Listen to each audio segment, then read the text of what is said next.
Hi, everyone. Welcome back to Current Affairs Unfiltered. I'm your host, Paige Fullman.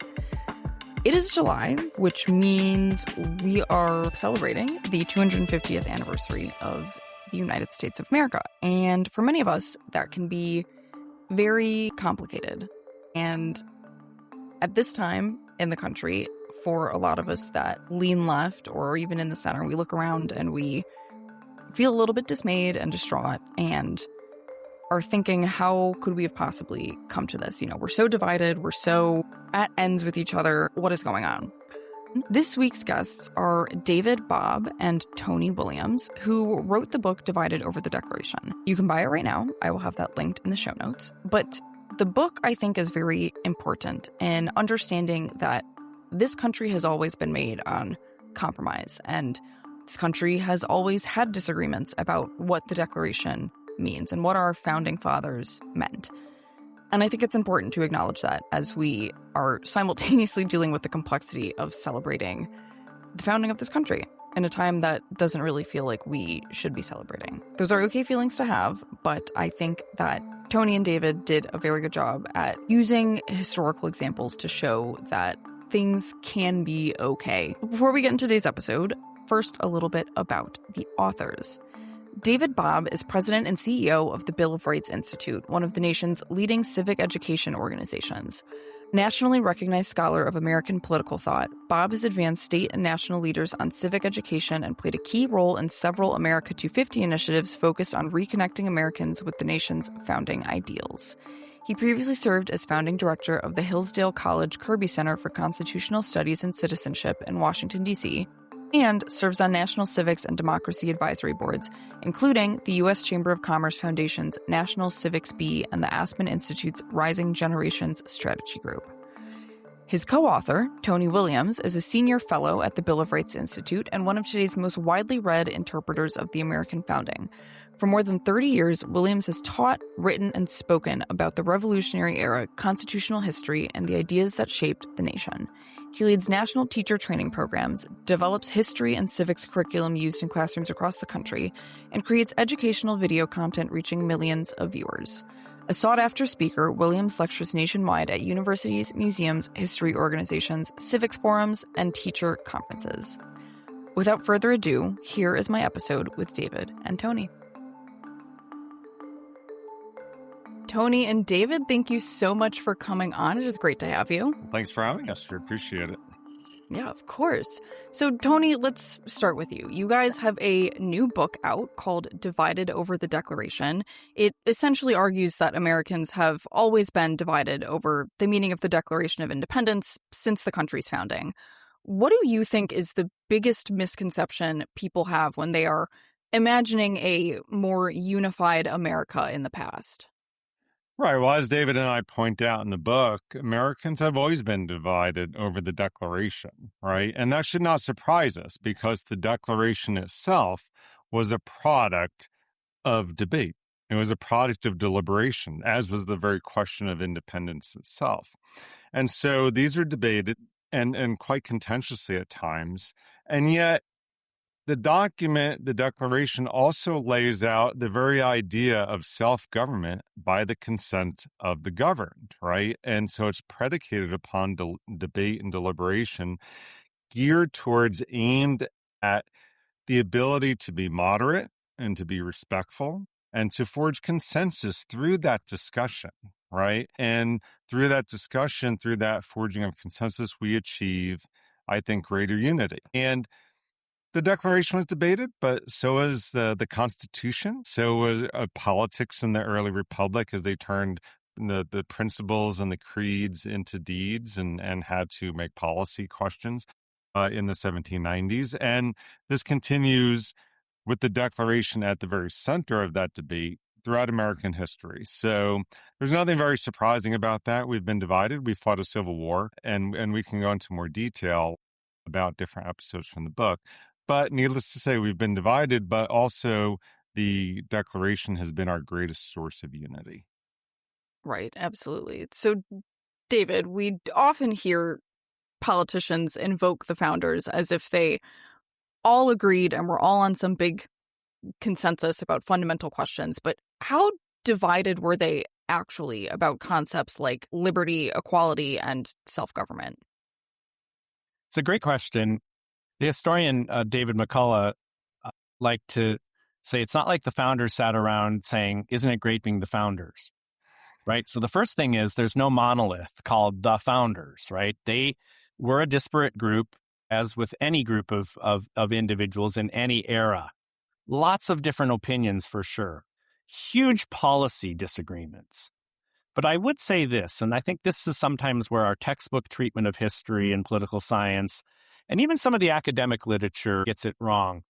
And there's real evidence for this even in the debate over the Declaration. You know, when they had to chop up Jefferson's draft, they didn't go to the second paragraph and say, boy, there's a lot of theoretical problems with this. We got to question this liberty, equality, kind of what's the purpose of government? They actually went to the grievances. That's where most of the edits happened. Jefferson was chagrined by those edits. He thought he had created a pretty perfect document. So when you think of agreement or disagreement around liberty, equality, and self-government, you're seeing, I think, a fundamental agreement, with a few exceptions, about what a human being is. And here's how I think they would characterize it. Human beings are good and bad. We're a mixture. The good parts are we're capable of self-government. That's a huge revelation, right? Because most regimes in human history have been authoritarian. The founders are sitting on a time, and this is what made them the founders, when they had a realization we can chart a different course. We don't have to live like they have in the past. We don't have to live like subjects. So that's a big realization about human nature. They're not made, as Jefferson said, to be booted or to be spurred and ridden on as if we're a pack animal to be driven, right? Human beings are human.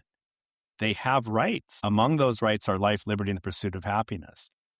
So when you anchor things in human nature and you recognize that the bad parts are also bad, human beings are venal, they're rapacious, they're in it for themselves, you got to design government accordingly.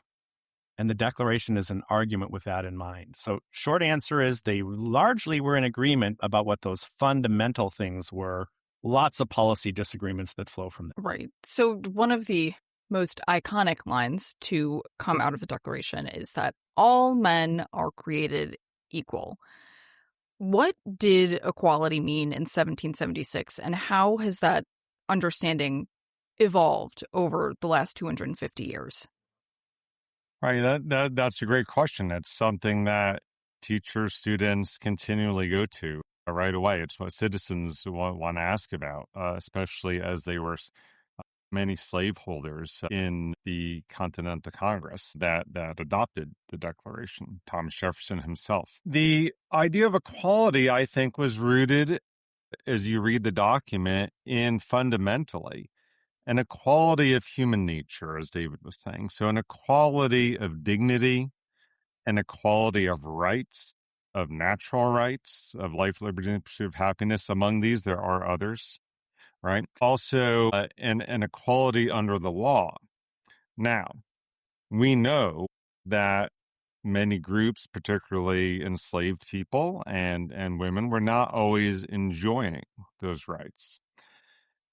But we also need to recognize that many individuals throughout American history believed, along with Jefferson and the founders, in the universality of those rights. So, for example, the enslaved people who immediately upon the Declaration in 1777, 1779, and in the years after, they claimed those rights. They said, you know what, those rights are true. They're universal. They apply to humans.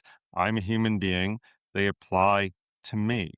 And they made a claim on them in freedom suits and freedom petitions, and by and large won their freedom as a result. They also served in the Continental Army, for example, where they voted with their feet to run away to the British side.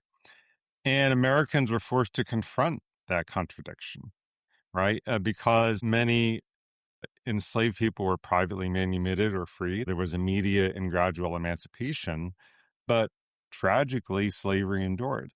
Now, other individuals who lived under that system, such as Frederick Douglass, also made a claim. He said the principles were final, and he made a claim on that equality principle. So did Martin Luther King when he stood on the steps of the Lincoln Memorial during the March on Washington, right? He said, these principles are true, but we haven't enjoyed them yet. It's been a promissory note. And after 340 years of enslavement and segregation, we demand that check be cashed now. We're here to cash that check. And so I think that they agreed with Jefferson and the Continental Congress in their principles and in the meaning of them. But there are other American individuals who disagreed and said, no, all men are created unequal. Those individuals are Stephen Douglas and Roger Taney, who was Chief Justice in the Dred Scott case, John Calhoun, the Vice President and Confederacy, Alexander Stephens. They all denied that principle was true. And so it's been a contentious principle. And, many Americans continue to wonder, well, did they really mean all men are created equal, right? That's kind of the usual question that people first ask. And I would argue, yes, I agree with Douglas. I agree with the enslaved people. I agree with King that they really meant it. And I'm not sure that the understanding has evolved per se, but it's certainly been contended, right? And the application has certainly been additive. It's been expansionary throughout American history. And we all agree that that's a good thing. Right. So, just based on everything you said, like it has become expansionary. But one of the book's central arguments is that these disagreements, as you talked about, over the founding ideals has driven major progress over the last 250 years. David, can you give some examples where these competing interpretations of the Declaration have led to major reforms or expansions of rights? Yeah, there's a corrective mechanism, we argue, that's built into the Declaration of Independence.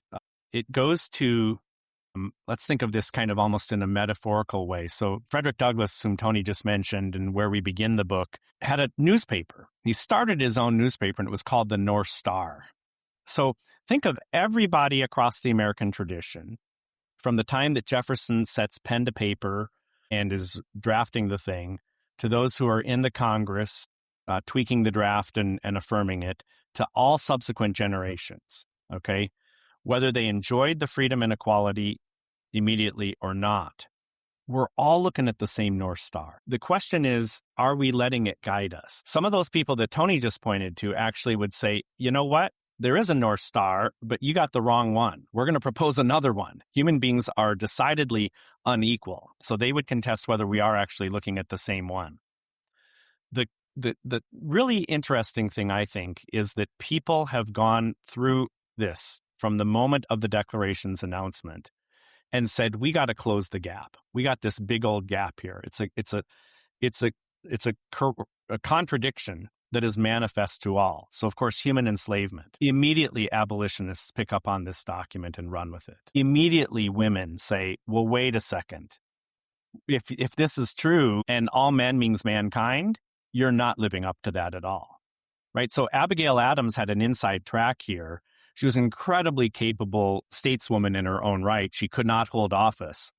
But John relied on her as a counselor, and in their voluminous correspondence of thousands of letters, she writes him and says, hey, I hear from you and other stirrings here that we're about ready to declare independence. Could you please remember the ladies when you do this? She knew that the Declaration of Independence could mean something different for enslaved people and for women deprived of the right to own property, to vote, and many other consequential things. So remember, the ladies did not become an immediate cri de coeur, though, but it took quite a bit of time. There's a movement in 1848 in Seneca Falls to actually write a Declaration of Sentiments. And then another 72 years elapses before women actually gain the right to vote. That's part of the journey, this multi-stage, incredibly intricate, layered, intentional journey that was laid out by men and women to say, we have our North Star. We believe that we're seeing it clearly. It needs to guide us, and we got to get there. And so that's been a really fascinating part. So I'd say abolition all the way through the civil rights movement, continuing through today. And then the struggle for women are the two most notable. There are others. Right. And I think that just goes to show that even incremental progress is progress. You just laid out that the movement to get women the right to vote started, what, 100 years before they actually gained the right to vote? Like, everybody relax. We can have progress, and it's going to be slow, but it's going to get there. Yeah. It's the labor of so many people, though, right? And that I Right. think is the fascinating thing that we kind of discovered when you dig in and see, how does it actually happen? It doesn't happen by accident. Right. And that Right. is, I might add, the hard work of self-government that the Declaration actually lays out, right? That we're going to govern ourselves by our own consent. And progress is not going to be automatic, and it's going to take the intentionality of the American people or activists, advocates, Right. working hard and coming together, trying to forge that consensus around the idea that all men are created equal, or around the truth, the veracity of these principles, to turn them into reality, to turn them into deed. Right. So some of the people that you both just mentioned, including Frederick Douglass, Susan B. Anthony, Martin Luther King Jr., all appealed to America's founding principles while simultaneously arguing that we weren't living up to them. What can that tell us about how social change happens in the United States? Well, I think I just preempted my own answer in a certain sense. I mean, as I said, that's the hard work of self-government and understanding that even these movements themselves were divided. You know, the women's suffrage advocates for decades were debating between a state and national strategy. Martin Luther King and John Lewis, when they stood on the steps of the Lincoln Memorial at the March on Washington, had slightly different understandings and different speeches about how to achieve the principles of 1776. And so, like I said, it's the hard work of self-government. If we do live in a government by the consent of the governed under the Declaration, then we need to persuade.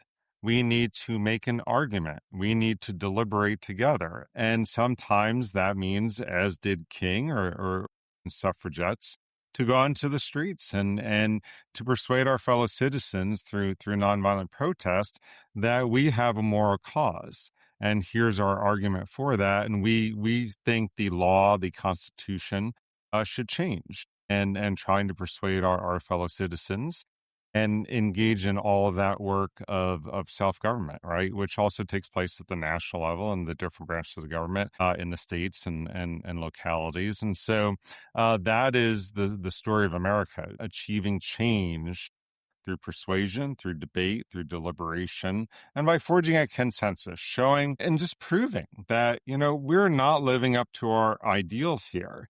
And we need to. And that's a powerful argument. And I think, as you noted, it's resulted in a fair amount of progress in our country over 250 years. Right. I might be asking you to speculate a little bit, but which of those tools of debate, of protest, which historically do you see as being the most persuasive to public opinion? Well, I think that they're all important, right? Because if we're going to, we need to, first of all, make an argument. We need to make an argument that we have rights and that certain people are not enjoying those rights. James Madison in Federalist 51 said, justice is the end of government. It's the end of civil society. And so if people are not enjoying our rights, that is an act of injustice, right? And so I think persuasion is very important, but there's different forms of persuasion, right? Sometimes you can speak.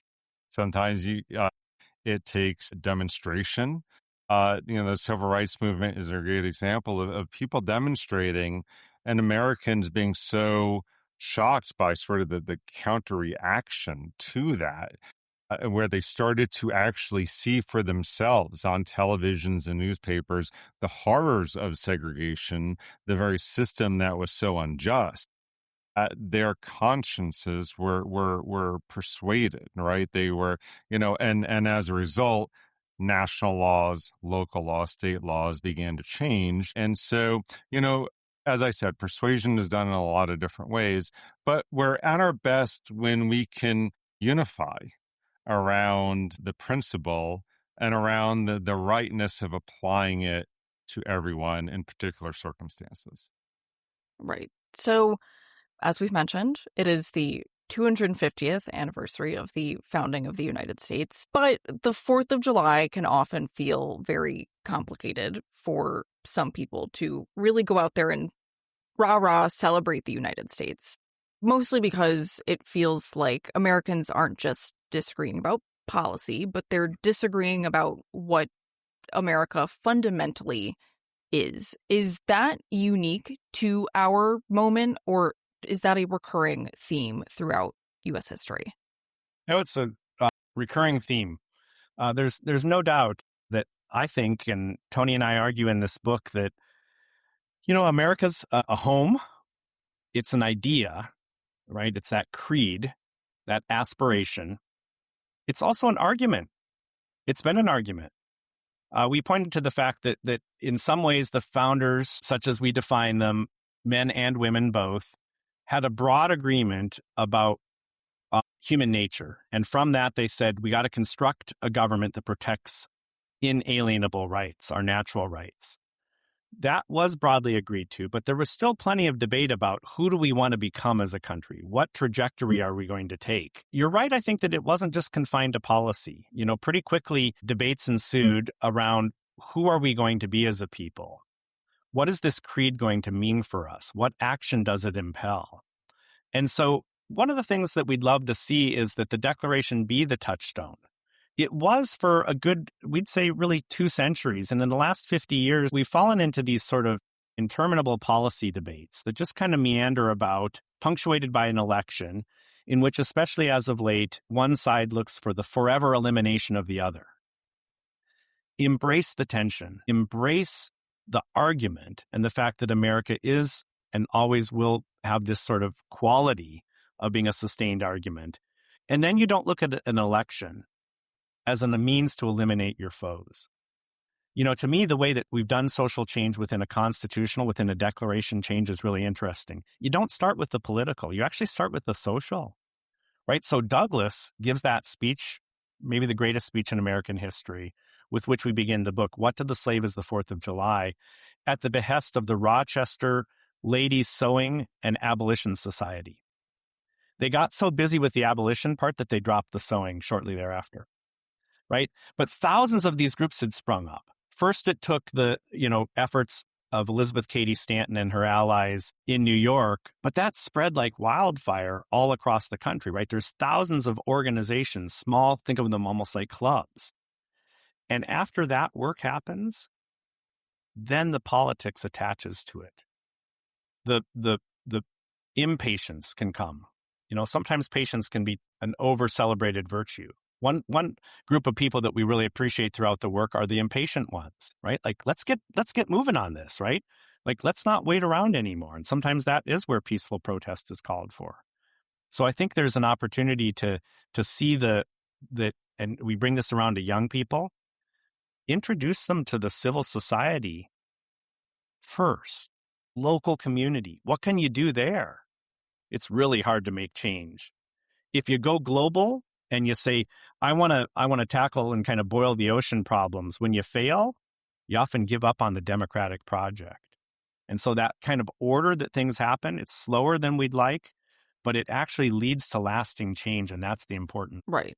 Well, I think it's interesting that you brought up young people. I'm 26, so I'm relatively young, but it's so hard to get people my age to understand how necessary it is to be involved at the local community organizing level.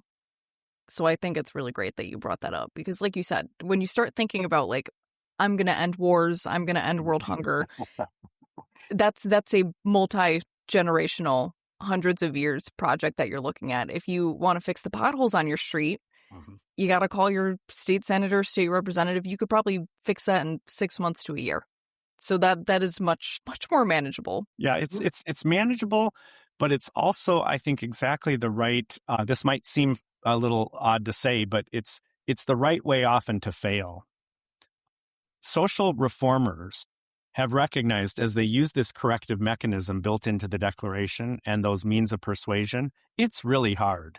We've grown 100-fold. That's an enormous growth. We're a huge, boisterous people of 340 million now.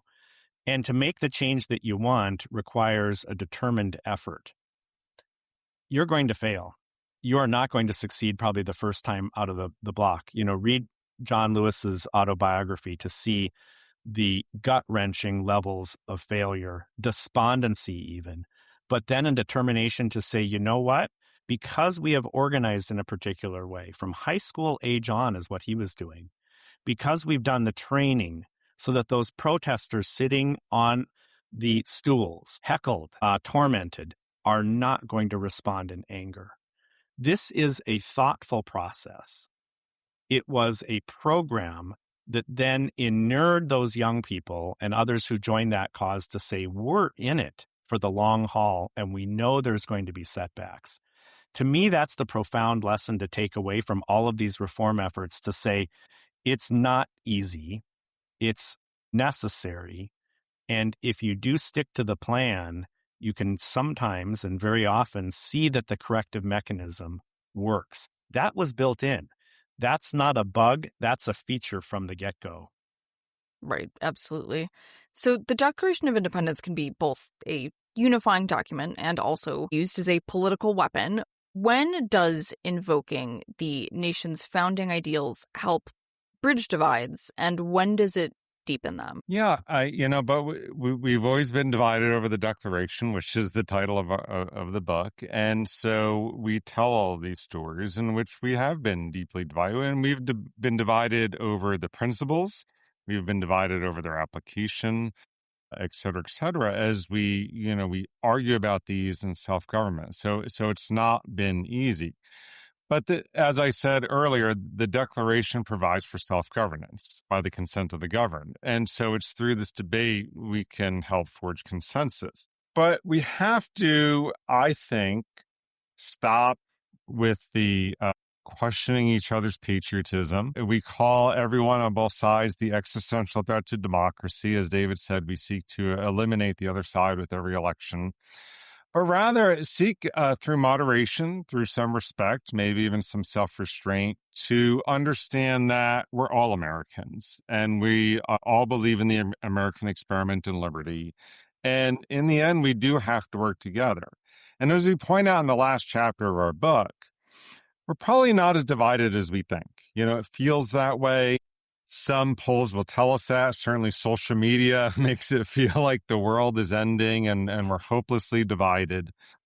And yet I think the vast middle, let's say 70, 80%, 90% of Americans, really do believe that we're all in this together, and that, hey, we can sit down at the local level, whatever's happening with who's president on either side, whatever's happening in national politics, we can sit down together at our kids' Little League game, or we can, our kids are in scouts together, or maybe we're going to come together and work on a project to build a playground or to read to kids in local schools with the local Kiwanis group and so forth. So it's this kind of activity on the local level in which you find that we forge the common spirit of a common purpose together as Americans. And pretty much you're not really too worried. Of course, politics is important, but, you worry a little less about who's president or larger political questions, and you worry about serving each other. You're worried about working together as Americans. We've done a lot of great things when we come together as Americans, and a lot of the stories in our book are about people coming together. And so that's a really important message. And you'll find a lot less weaponizing when you're sitting down building a playground for kids together. And, maybe not get too caught up and too, our passions get stirred very easily on social media. So maybe if we can just tamp that down, stop defriending each other, and just work together in our local communities. That's when I think America is working at its best. Right. I think about, just because this is going on right now, but the World Cup is going on. So we have tons and tons of international visitors, and seeing the just joy and community coming out of those interactions gave me like this boost of hope that I really needed, and like really I think showed our international friends coming here and me as an American citizen, like all hope is not lost. Like we can still come together and like unify around these things, these sports, these welcoming the traveler, like welcoming the stranger into our homes. So that gives me hope. There's enormous reason for that. I'd point also to naturalization ceremonies. I've recently been at Monticello, Thomas Jefferson's home. Mount Vernon also on July 4th, both of those places, and many others across the country on July 4th will have naturalization ceremonies. I'd encourage your listeners to go if you've not gone. Nancy Pelosi's daughter, Alexandra Pelosi, did a documentary a few years ago, and she just went to a naturalization ceremony in each state, and she interviewed people afterwards. Why had they decided to become American citizens? Equality, liberty, freedom, opportunity, religious freedom. I can live who I am here. All of these things are a statement of the American dream. The polls today show us that the American people's confidence in the American dream has cratered. But as Tony just said, we have reason to believe that those public opinion polls may not be as reliable as we think. Why? There's evidence that when pollsters go around and ask people, the first thing they say is, all right, I'm talking to this person. I don't want to look dumb. All I hear about is civil war, cold civil war, right? The hostility, the fact that we are forever and hopelessly divided. Our book is divided over the Declaration, but it's actually a story of unity. It's a story of those 80 to 90% efforts, right? People on the edges have always been around in America saying, we don't believe in the Declaration, and that kind of edge case belief is still there. We have a chapter on progressives and conservatives and some of the challenges that are even in contemporary America. But the bulk of the American people still do believe that the Declaration and Constitution and the principles that they stand for should guide us. Think of the quadrillions of interactions that those people from other countries are seeing every day. And they're like, well, America's this big, amazing place. It puts on this spectacle, does a pretty good job at it. Yeah, people disagree, but overall, it's a place I wouldn't mind living, right? And there's 40, 50 million people that live here now that were born in other countries. And so let's take hope in that. Let's figure out, how we can, we're not, calling here for a kumbaya moment. We're saying extend the argument, but argue better. Argue so that you're not dehumanizing those with whom you disagree. The fundamental principle of the Declaration is the dignity of each and every individual. Do not rob people of their dignity. And that's, I think, so critical as we mark even this period as we're celebrating the 250th. A lot of this stuff has gotten weaponized. And as a political scientist, before I joined the Bill of Rights Institute, that was my formal training. Negative affective polarization basically means I wake up in the morning and I figure out who I need to be hating. That is a terrible mentality. Polarization is real, but it's not hit the American people as deeply as some in the newspaper headline business, sort of headline writing business, want us to think. Right. So as you said, we're, a week away from celebrating the 250th anniversary. What do you think this celebration reveals about our current political climate? Yeah, I think it shows that we've been divided over the Declaration for 250 years. And that what a title. that politics can divide us. And it's a real shame, because what we should be celebrating is 250 years of the Declaration. We should be celebrating 250 years of the idea of America, and celebrating 250 years of America. That, we've made a good number of mistakes along the way, but by and large, we have tried to and in the end achieved in most instances, living up to these ideals. And so, we try to tell the whole story in the book. We tell the whole story of history in the Bill of Rights Institute. There's a lot of good things, and there's some warts too, right? You have to tell the whole story, and that's what we try to do in this book.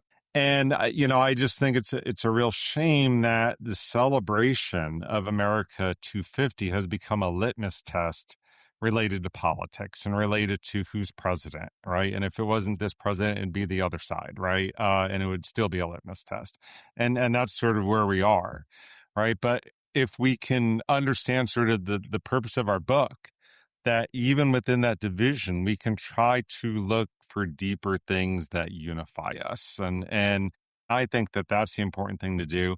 And we were talking about civil society before. What's really important is not everything going on in Washington, but rather, like, are you going down to your local parade? Your kids are decorating their bikes and so forth, and you're eating a red, white, and blue bomb pop and waving some flags. And, you see members of your local community celebrating being an American and celebrating 250 years of this creedal document, this statement that says what it means to be an American, to simply embrace the idea, as David said, of human dignity, of human equality, of equal rights for all, and of self-governance in a free society. I mean, if we can come around that, which is what we should be coming around on, I think that there would be a lot of hope then for now and the next 250 years.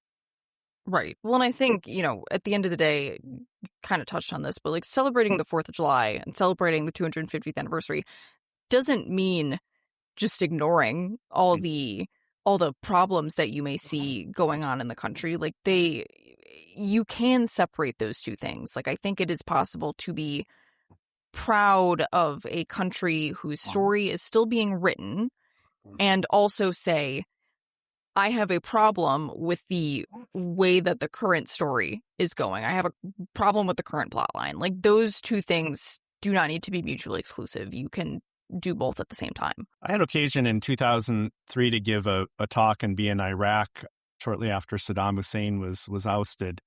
And it was a State Department program.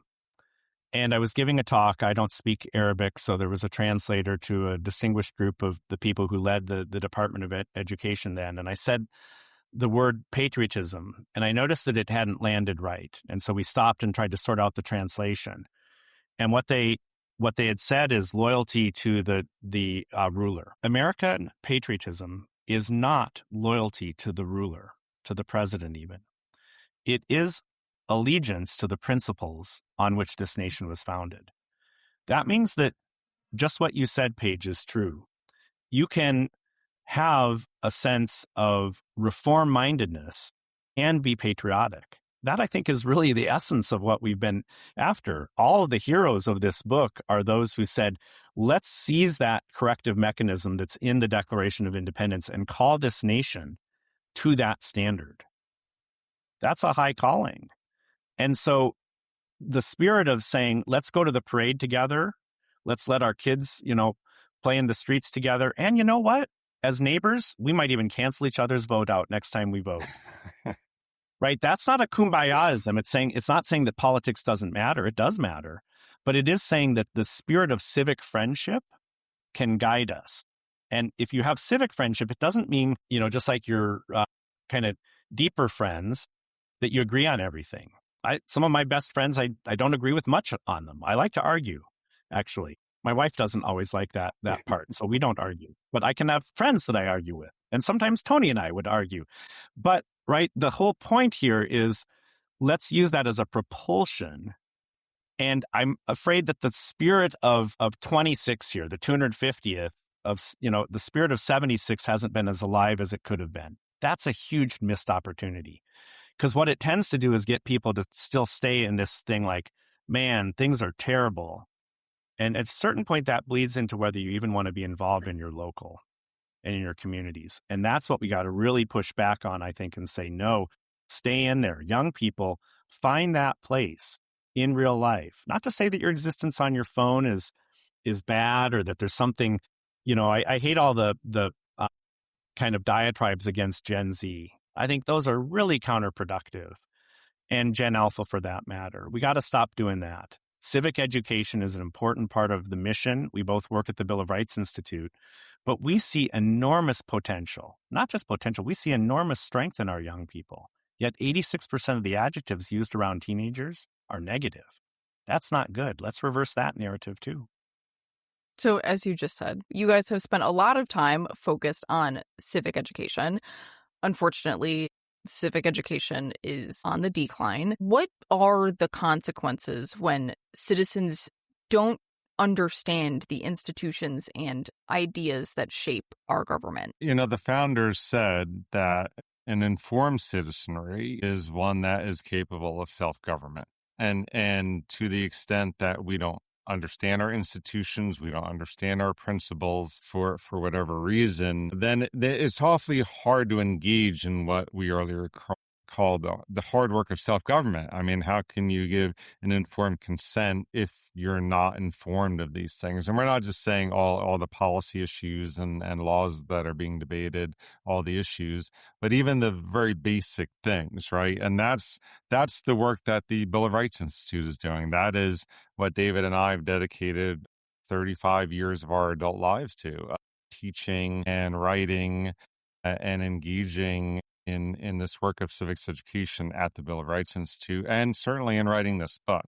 So we really believe in civics education, and the Bill of Rights Institute does a very simple thing of teaching civics and history to teachers and students in a nonpartisan way, primarily through the primary sources themselves, so that students can learn to debate and learn to deliberate in civil conversation in a healthy way.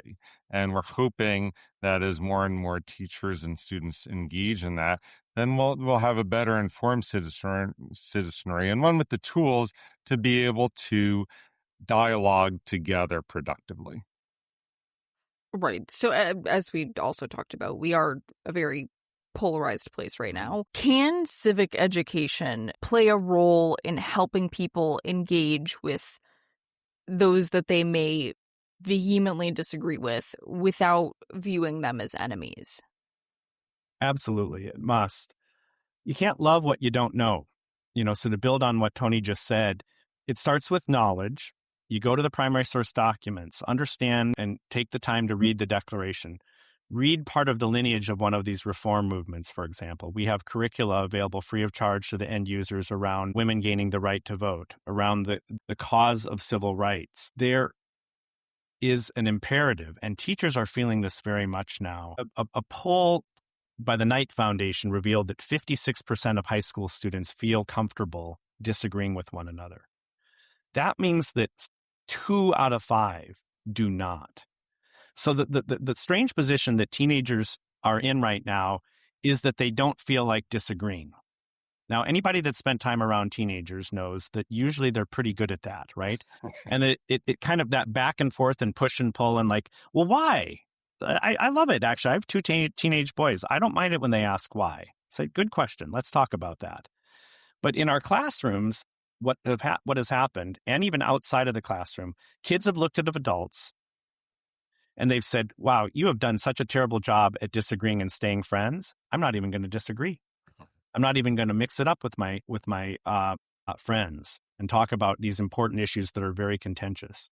So what civics is doing to reverse this polarization ratchet is to say we have to get really comfortable. We do have a lot of programs at BRI around deliberation. We have to get really comfortable disagreeing with one another. We've launched a civics innovation lab in part to do this. And Paige, I'll tell you really briefly about one product we're looking at that I'm really excited about. So imagine that you're paired up in a classroom setting with the person that you're most likely to lock horns with. And then the night before class, you come into a platform. It's called Sway Beta, and you take up a relatively contentious issue.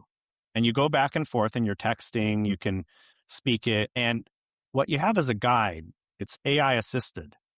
And if in your debate, you get a little hot under the collar and start insulting this person whose identity you don't even know yet, the guide pushes back and say, whoa, Don't weaponize words like that. That's not the right thing to do. Then the next day in class, your teacher reveals who it was and says, guess what? You've earned the ability now to get into a really contentious matter. And you're paired again, but you work within this interesting context mediated by this AI-assisted guide.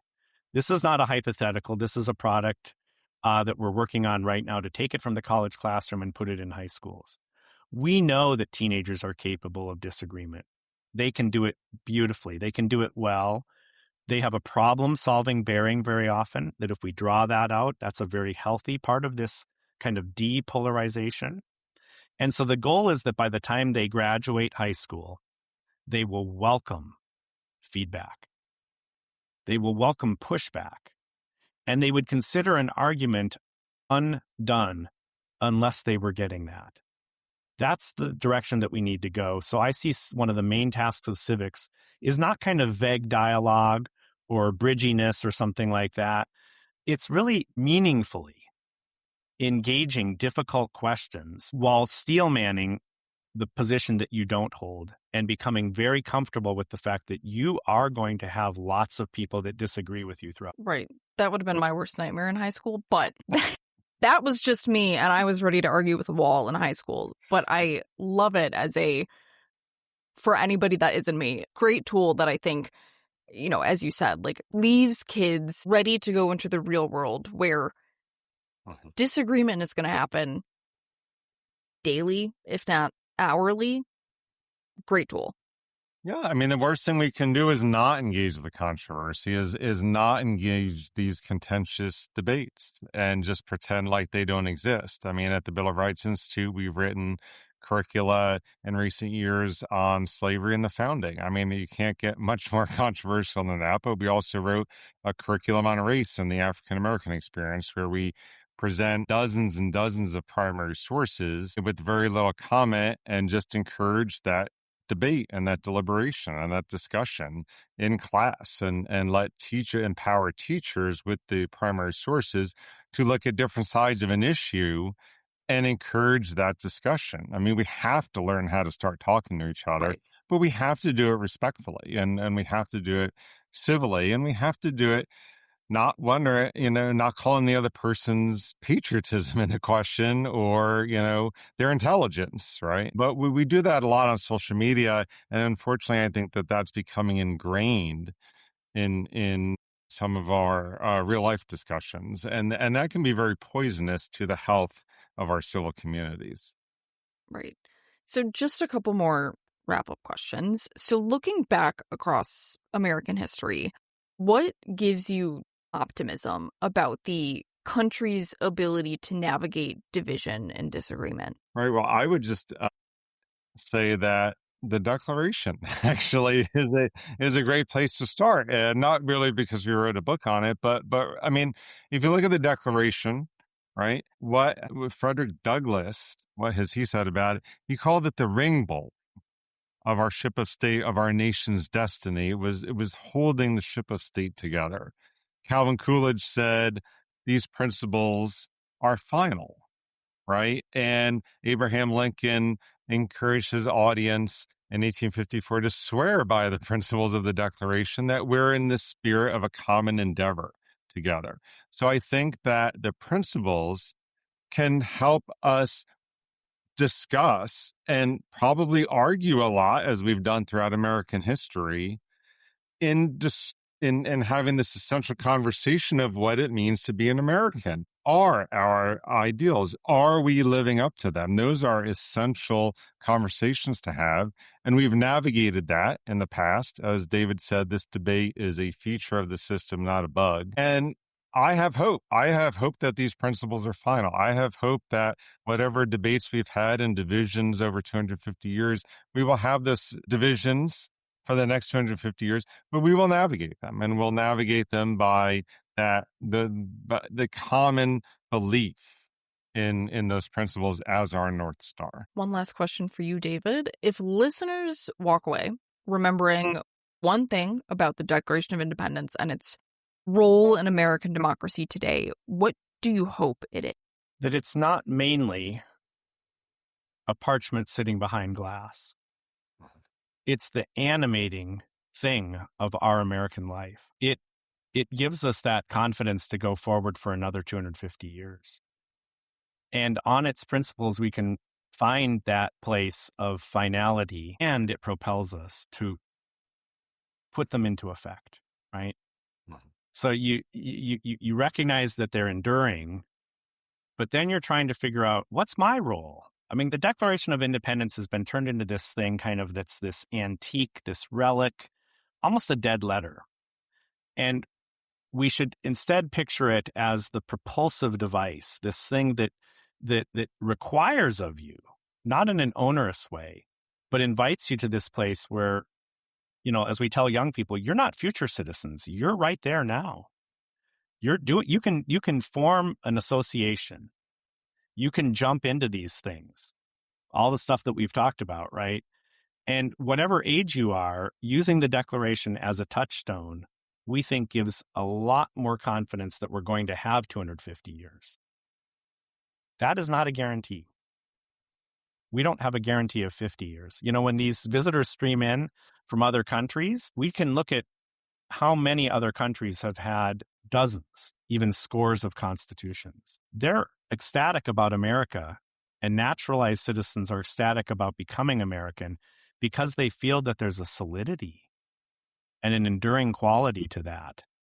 And so that's what gives us confidence going forward. I hope all of your listeners take away from our conversation today. Perfect. Well, that is all that I have for you guys. Is there anything else that you feel like I might have missed? I just asked you a question, Paige. You said you that kind of exercise might be the worst nightmare, but you still liked arguing. What about it would have given you pause? So I think you have to understand a little bit about where I went to high school. So I went to a Jesuit school on the North Shore of Chicago, which is generally a very wealthy area. In 2016, and if you know nothing about the Jesuits, they're very social justice oriented. In 2016, we had the school election where the kids vote.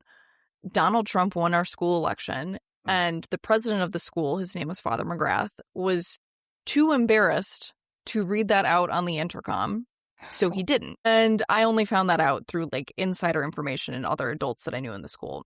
So there was a lot of interesting characters at my school, and I took the Jesuit message of cura personalis, care for the entire being. I took that to heart. I took it to heart bad. And I remember being in U.S. history, and, one of the tenets of a Jesuit education is being able to argue and have civilized discussions. And there were a lot of kids that just could not do that, I think myself included. And I think it was maybe the fact that that was the class that came to mind when you were talking about it. No. So when I think about that class, I think part of it was the fact that I think my teacher didn't have a great grip on us as students, but when applied correctly in the way that you described would be great. I wish we had that tool.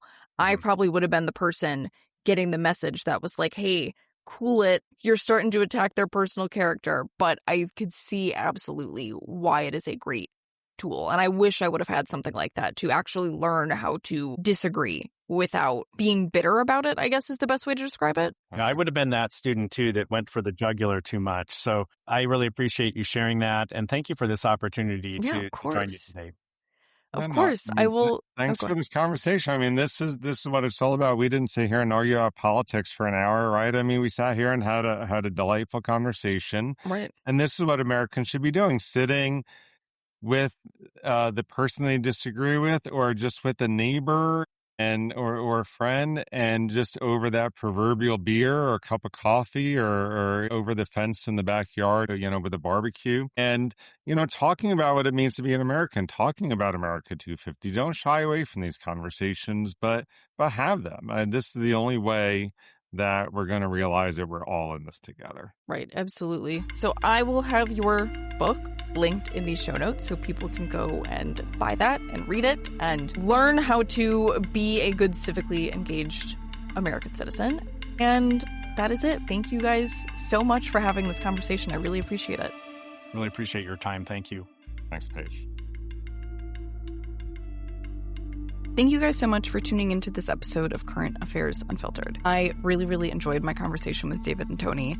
I think they did a really great job of breaking down the book, which everybody should go out and buy and read, and also making history understandable. I also like that they refer back to past speeches to kind of show that we are kind of in parallel in a lot of ways. So, and not that it completely changes my opinion on all of a sudden I'm rah America, but as I said in the episode, you can do two things at once. You can not like the direction the country's going in, and simultaneously you can still be proud of the progress that this country has made over the last 250 years. So if you have not read their book, go ahead and buy it, read it, and if you'd like to connect with the Bill of Rights Institute or Tony and David, I will have all their social media, all the relevant links in the show notes as well. If you enjoyed today's episode, don't forget to follow, leave a review, or share it with someone who could use this information.